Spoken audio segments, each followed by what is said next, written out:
asalaamu calaykum waraxmatullahi wabarakaatu daawadayaasha qiimaha badan jimco wanaagsan sidoo kale kulanti wanaagsan kuna soo dhawaada barnaamijka aynu kula wadaagna sheekooyinka xiisaha badan ee bollywoodkii koonfur hindiya ka jiraan fadlan daawad haddii aad tahay saaxiib nagu cusub janaalkan sabskalaab inoo saar saaxiibada joogtada nagu xira muuqaalka noo shargaraye waxaa marka waad ku bilaabanaa maxaa laga dhahay fariinta filimka Sanak ee hogaamiye uu ka yahay Vegetamwal kaasoo dabcan laga daawanaya barta loo yaqaan Disney Plus Hotstar online ahaan lagu soo fasaxay sidoo kale tan 24 saac nagu soo fool filimkan asigoo Afsomali aan daawan karno saaxiibada qiimaha badan filimkan hogaamiye ka yahay Vegetamwal hore idin kula wadaagna fariintiisa kooban laakiin hadda markii aan balaarino waxay ka hadlaysaa fifaan ahuuja qof kale ma Vegetamwal wuxuu ku jira nolol farxad leh waxa uu dhaxlay gabadha lagu magacaabo Anshika qof kale ma Atrish lagu magacaabo Rukmani Mitra lamaanayaashan waxay u dabaaldegaan sanad guryo saddexaad arooskooda ka soo wareegatay laakiin gabadha lagu magacaabo Anshika way xanuunsan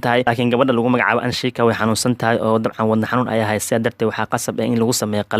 qaliinkan wuxuu ku kacaa 70 lagsi kastaba ahaad fifaan wuxuu ku dadaalay xaaskiisa inuu caawiyo lacagtan uu bixiyo wuxuuna keenay isbitaalkaas oo lagu magacaabo Green Hills Multi Speciality Hospital oo Bombay ku yaalo qaliinka waa lagu guuleysanay maalmo kadib waxay isku diyaan lamaanaha inay ka baxaan isbitaalka si ay gurigooda u aadaan markay ka harsantay saacado kooban xilliga ay bixin lahayn fifaan wuxuu u daganaa qaybta hoose ee dabcan isbitaalka si uu u baxshan lacagaha laga rabo daawooyin uu soo gado si kadiis waxaa u dhacaysa daawadayaasha qiimaha badan nin caan oo burcada lagu magacaabo Ajay Balsin in la keenay isbitaalka qofkan lama doorkan waxaa matala actorka lagu magacaabo Kiran Karmarkar si loo daaweeyo dhaawac soo gaaray muddada kooban la daaweynayo wuxuu joogaa qaybta sagaalaad isbitaalka waxaana cusub mudan ninkan la daaweynayo oo burcadka ee qolka ku jiro qol ku dhagan ku jirto wada lagu magacaabo Anshika oo u dhaxda fifaan oo isku diyaarna isbitaalka inay ka baxdo laakiin si kadiis waxaa dhacaysa isbitaalka in weerar ku soo qaadeen burcad xoogan oo hogaamiye u yahay tarka lagu magacaabo Jandan Roy Sanyal oo doorka filimkan uu ku matala u yahay Captain Sanju teamka dabcan isbitaalka soo weeraray si u baxsan burcad kaga jiro way iskala qaybinayaan qof waxaa looga tagaa qaybta underground parkingka ayaa looga tagaa si uu ilaalsho gaariga iyo hubka ay wataan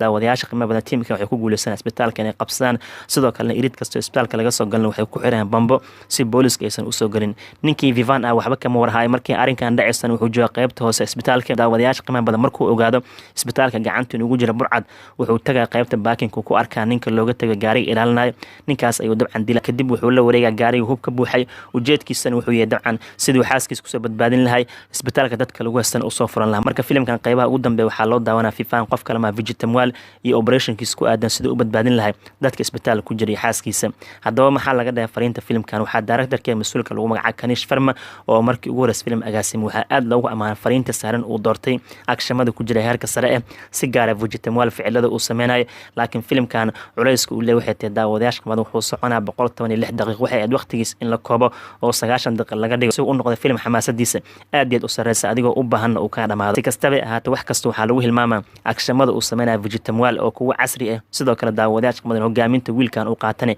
innaba caadi ma ahan qaybta jaceylka dhexe fifaan iyo Anishka waa qayb la daawan karo laakiin waxaa ka xamaasad badan markuu bilowdo operation ku aadan badbaadinta xaaskiisa iyo isbitaalka guud inkastoo qaybaha dan filimkan la dheeray haddana waxaa fiicneed in la soo koobo overall filimka lagu magacaabo Sanak waxaa la siiyay 3 xidig waana filim hubanti ahaan lagu raaxaysan doono akshamada uu sameeyay Vegetamwal iyo sidoo kale qaabka sahlan sheekada loo dhigane dabcan waxay ka dhigantay ka caawin doon daawadayaasha filimka inay ku raaxaysan doonaan hogaaminta Vegetamwal inkastoo dabcan lagu dhalay filimkan waqtigiis aad inuu u dheer yahay oo ay fiicnay waqtigiis in la gaabiyo haddana wax walba waxaa ka weyn bandhiga Vegetamwal akshamada ku jiraan iyo operationka uu dabcan qaadayo daawadayaasha qiimaha badan intaasna kaga gudbinaa filimka Sanak oo OTT lagu soo fasaxay